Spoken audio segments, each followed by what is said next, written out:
இன்ஸ்ட்ருமெண்ட்டை வாசிக்கும் போது தேவனுடைய ஆவியானவர் எலிசா மேல இறங்குறாரு.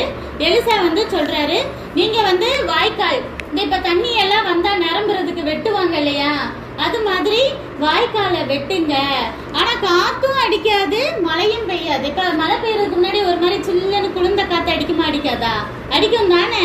அந்த மாதிரி காத்தும் அடிக்காது மழையும் பெய்யாது.